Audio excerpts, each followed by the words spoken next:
دورہ جدید میں نئی نسل کی تاریخ اسلامی میں دلچسپی نہ ہونے کے برابر ہے، جس کی وجہ سے وہ اسلام کی تاریخی واقعات پر مبنی کتابوں کا مطالعہ کرتے ہوئے بوریت محسوس کرتے ہیں۔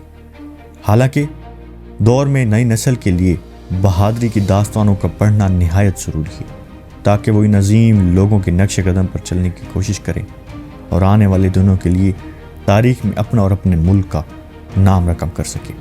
اس لیے اللہ تعالیٰ نے مسلمانوں کو ایسے بے شمار سپہ سالاروں سے نوازا ہے جنہوں نے مختلف مواقع پر مسلمانوں کو بڑی بڑی فتوحات سے ہمکنار کیا، جن میں خالد بن ولید، محمد بن قاسم، طارق بن زیاد، یوسف بن تاشفین اور امیر تیمور کے نام شامل ہیں۔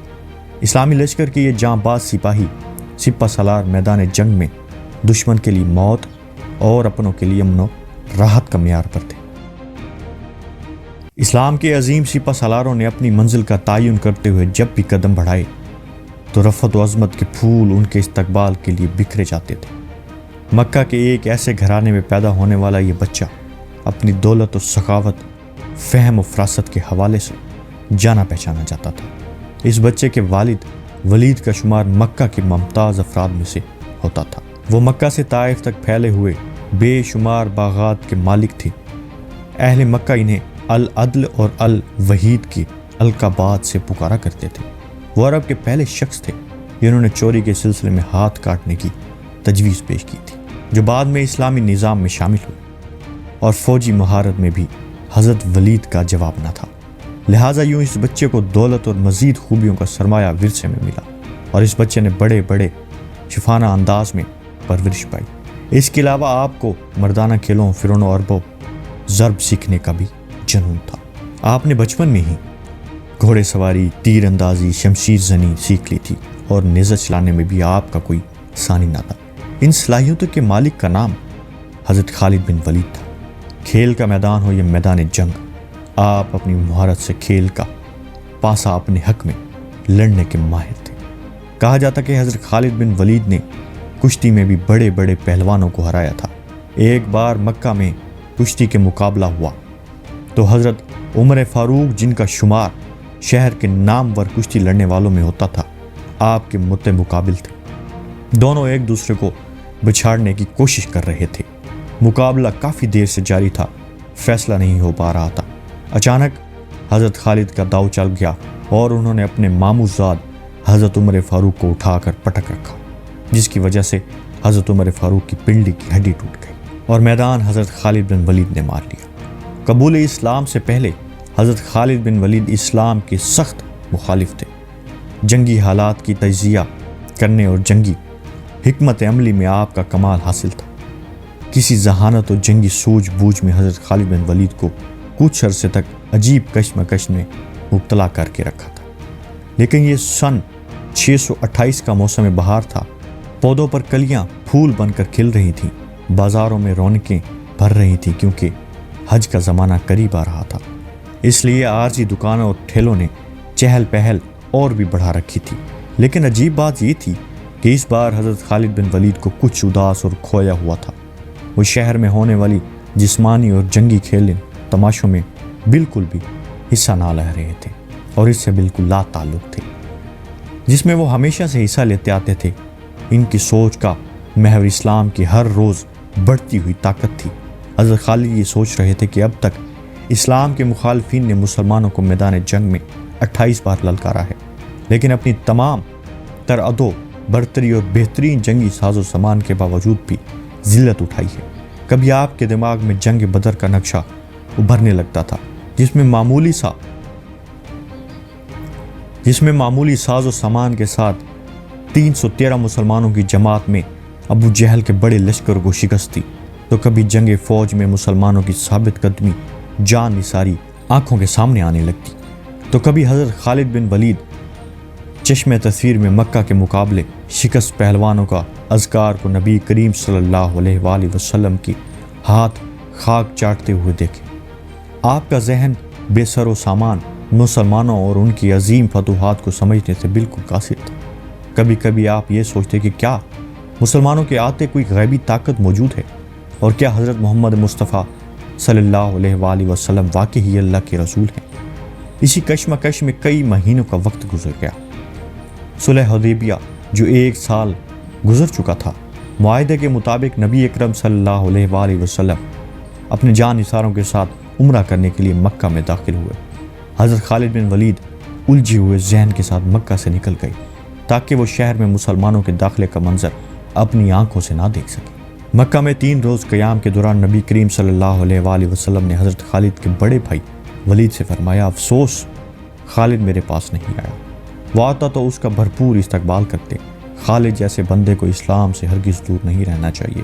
ایک دوسری روایت کے مطابق خالد بن ولید کے قبول اسلام کے لیے نبی کریم صلی اللہ علیہ وآلہ وسلم نے دعا فرمائی تھی۔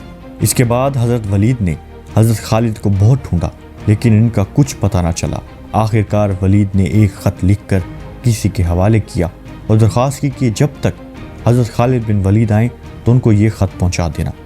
جب یہ خط حضرت خالد بن ولید تک پہنچا تو ان کی کیا حالت ہوئی تھی اور اس خط نے کیا کمال دکھایا، اس کے بارے میں حضرت خالد بن ولید خود فرماتے ہیں کہ میں اکثر سوچا کرتا تھا مجھے نبی کریم صلی اللہ علیہ وآلہ وسلم کے خلاف ہر محاذ پر ناکامی کیوں ہوتی ہے۔ پھر آہستہ آہستہ میرے دل میں یہ خیال تقویت پکڑ گیا کہ کوئی غیبی طاقت ہے جو میرے دل میں نبی کریم صلی اللہ علیہ وآلہ وسلم کے لیے جگہ بنا رہی تھی۔ پیغمبر اسلام جب عمرہ کے لیے مکہ میں تشریف لائے تو میں وہاں سے نکل چکا تھا، جس پر میرے بھائی نے مجھے خط لکھا جس پر تحریر تھا، مجھے تعجب ہے کہ تم اسلام سے اس قدر نفرت کرتے ہو حالانکہ تمہارے جیسا آدمی کبھی بھی اسلام سے دور نہیں رہ سکتا۔ میرے بھائی گمراہی کے اندھیرے سے نکل کر حق کی روشنی کی طرف لوٹ چلے آؤ۔ خط پڑھ کر میرے دل کی حالت بدلی اور میں نے نبی کریم صلی اللہ علیہ وآلہ وسلم کے حضور میں اسلام قبول کرنے کے لیے پہنچ گیا۔ اسلام لانے کے بعد حاکم شاہ کا مقابلہ کرنے کے لیے 3000 صحابہ کی فوج تیار ہوئی۔ اس فوج میں حضرت خالد بن ولید بھی شامل تھے۔ یہ بڑا ہی خون ریز مقابلہ تھا، مخالفین کا 1 لاکھ کی تعداد میں تھے اور اس میں مسلمانوں کو کافی نقصان ہوا۔ اگلے روز اس لشکر کی کمان حضرت خالد بن ولید نے اپنے ہاتھوں میں لے لی اور اعلیٰ جنگی اصولوں پر اپنی تھوڑی سی فوج کو جمع کیا اور حاکم شاہ کی فوج کو تہس نہس کر کے فتح حاصل کر لی۔ صدیق اکبر کے دور خلافت میں حضرت خالد بن ولید نے زیر کمان مسلمانوں کا لشکر مختلف ممالک میں فتوحات اسلام کے ڈنکے بجا رہا تھا اور اللہ تعالیٰ کی فتح اور نصرت کے پرچم اٹھا رہا تھا۔ اس سلسلے میں شہر ہیرا کے باغوں کی شرارت اور عہد شکنی کی خبر پا کر حضرت خالد بن ولید نے شہر ہیرا کا رخ کیا۔ مجاہد اسلام کی خبر سنتے ہی اہل ہیرا اپنے قلعوں میں جا کر سو گئے۔ حضرت خالد بن ولید نے سب خیموں کو 4 سے منصور کر لیا اور کئی شب روز تک قلعوں کو گھیر رکھا اور لڑائی اس لیے نہ چھیڑی کہ شاید یہ لوگ راہ راست پر آ جائیں۔ لیکن جب ان کی طرف سے کوئی تحریر نہ دیکھی تو حضرت خالد نے حملہ کر کے شہر پر قبضہ کر لیا۔ قبضہ کرنے کے بعد عمرو بن مسیح جو کہ نہایت بوڑھا شخص تھا اپنے قلعے سے باہر آیا۔ مسلمانوں نے حضرت خالد بن ولید کے سامنے پیش کیا۔ حضرت خالد نے عمرو بن مسیح کی طرف توجہ فرمائی اور دریافت کیا تمہاری عمر کتنی ہے؟ عمرو نے جواب دیا 100 برس۔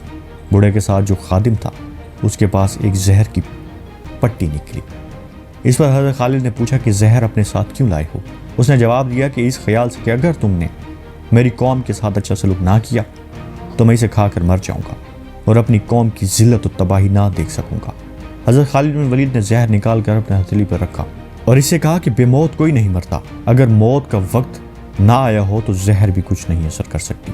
یہ کہہ کر حضرت خالد نے بسم اللہ پڑھ کر وہ زہر کھا لیا۔ اس بوڑھے نے اعتماد کا یہ منظر دیکھا، بہت حیران ہوا۔ عمرو بن مسیح کی زبان سے یہ کلمہ بے اختیار نکل پڑا، جب تک تمہاری شان کا ایک شخص بھی تم میں موجود ہے تم اپنے مقصد میں ناکام نہیں رہ سکتے۔ صدیق اکبر کے دور میں آپ اسلامی لشکروں کے سپہ سالاروں کے فرائض انجام دے رہے تھے۔ حضرت خالد بن ولید کے بارے میں بیان ہوتا ہے کہ آپ بستر علالت پر تھے تو آپ نے قریب بنٹتے ہوئے لوگوں سے کہا کہ میں بے شمار جنگوں میں حصہ لیا، کئی بار اپنے آپ کو ایسے خطروں میں ڈالا کہ جان بچانا مشکل نظر آتا تھا، لیکن شہادت کی تمنا پوری نہ ہوئی۔ میرے جسم پر کوئی ایسی جگہ نہیں جہاں تیر یا نیزے کے زخم کا نشان نہ ہو، لیکن افسوس موت نے مجھے بستر پر دبوچ لیا، میدان جنگ میں شہادت نصیب نہ ہوئی۔ اس پر لوگوں نے کہا رسول اللہ صلی اللہ علیہ وآلہ وسلم نے آپ کو سیف اللہ یعنی اللہ کی تلوار کا خطاب عطا کیا ہے، اگر آپ کسی کافر کے ہاتھ سے مارے جاتے تو اس کا مطلب کیا تھا کہ ایک دشمن خدا نے اللہ تعالیٰ کی تلوار کو توڑ ڈالا، جو ناممکن تھا۔ یہ سن کر آپ کو کچھ اطمینان نصیب ہو۔